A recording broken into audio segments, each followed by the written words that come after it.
And this question is given that 8 drops of liquid of density rho and each of radius r falling through air with a constant velocity of 3.75 centimeter per second when 8 drops collapse to form a single drop.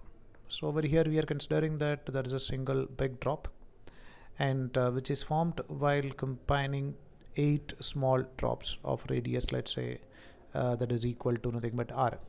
So we can find out what about the radius of bigger drop.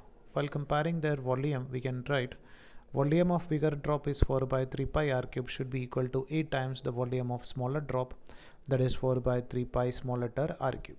So 4 by 3 get cancelled. So we can write the value of r cube is equal to 8 times of small letter r cube, or r is equal to, if you are taking cube root, then we can write 2 times of r.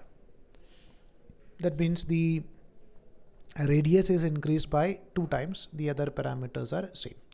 So in question they're asking to find out when the 8 drops collapse to form a single drop, then the terminal velocity of no new drop will be. So if you want to find out the value of terminal velocity, we know that this terminal velocity, the equation for terminal velocity is 2 by 9 into r square into g into density of object minus density of liquid divided by coefficient of viscosity eta, or you can write this terminal velocity is directly proportional to r square.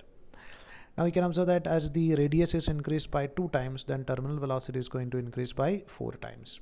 So the final terminal velocity is basically 4 times of initial terminal velocity, and initial terminal velocity is given as around 3.75.